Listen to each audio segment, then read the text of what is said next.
एक तरफ जहां भारत ने पाकिस्तान में घुसकर आतंक के आकाओं की कमर तोड़ी, तो वहीं भारत में इनके मोहरों पर कार्रवाई लगातार जारी है। पिछले 48 घंटों में आधे दर्जन आतंकी मारे गए हैं।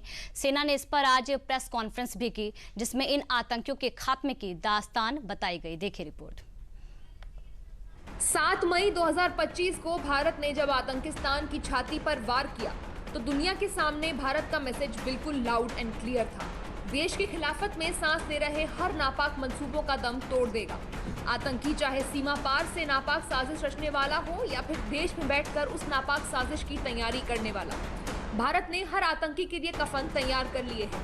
7 मई के बाद भारतीय सेना ने 13 मई से देश में छिपे बैठे आतंकियों के खात्मे के लिए भी ऑपरेशन चलाया है, जो आतंकवाद के ताबूत में आखिरी कील साबित होगा और देश से जड़ से आतंकवाद का खात्मा करेगा।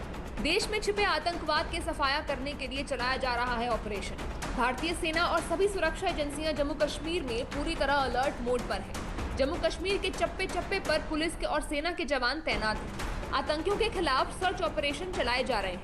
साथ ही आतंकियों के खिलाफ सख्त कार्रवाई भी की जा रही है। ऑपरेशन सिंदूर ने आतंकियों को जो चोट पहुंचाई है, उससे आतंकिस्तान घुटनों पर आ गया।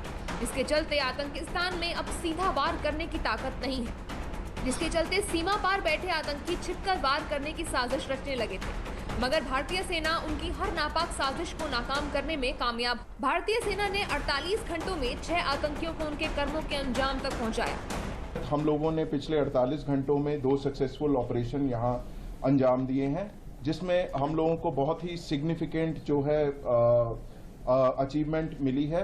इन दोनों ऑपरेशंस में CRP, army, Jammu Kashmir police का शाना बशाना रोल रहा है और इन लोगों ने, हमारे जवानों ने और हमारे अफसरों ने कंधे से कंधा मिला के इन ऑपरेशंस को अंजाम दिया है।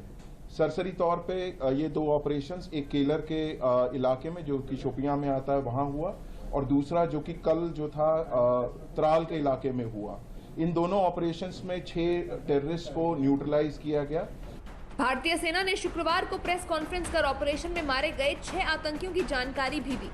भारतीय सेना ने 16 मई को त्राल में जैश-ए-मोहम्मद के 3 आतंकियों को मारा, जिनका नाम आसिफ मोहम्मद शेख अवंतीपुरा से, आमिर नजीर वानी और यावर अहमद भट्ट पुलवामा के रहने वाले थे। 13 मई को केलर में मारे गए आतंकियों के नाम एहसान अहमद शेख लश्कर-ए-तैयबा से पुलवामा से, शाहिद अहमद कुटे लश्कर-ए-तैयबा और द रेजिडेंट फ्रंट से शोपियां से, अदनान शफी डार लश्कर-ए-तैयबा और द रेजिडेंट फ्रंट से शोपियां का रहने वाला था।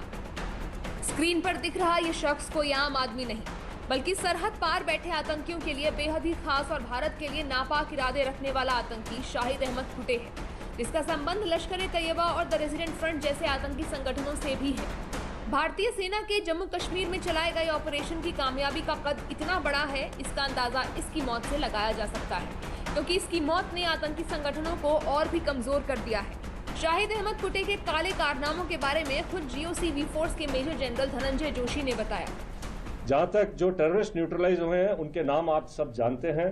इनमें जो सबसे जो शोपियां वाले इलाके में जो था शाहिद कुट्टे, आपको पता होगा कि वो पिछले 2 मेजर टेररिस्ट अटैक में, जिसमें कि हीरपुरा गांव के एक सरपंच को मारा गया था और एक रिजॉर्ट के ऊपर एक जर्मन टूरिस्ट को ऊपर अटैक हुआ था, इन दोनों में इन्वॉल्व था।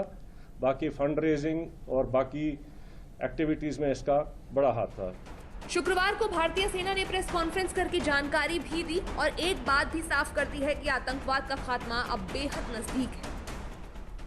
आगे आने वाले समय में भी मैं पूरा विश्वास आपको दिलाता हूं कि ये जो कोऑर्डिनेशन हम सबका, ये सभी सिक्योरिटी फोर्सेस और इंटेलिजेंसीज का लगातार जो बना है, आगे भी बनेगा, आगे भी रहेगा, जिसकी वजह से हम सफलतापूर्वक कश्मीर, जम्मू एंड कश्मीर से आतंकवाद का पूरी तरह से सफाया कर सकेंगे।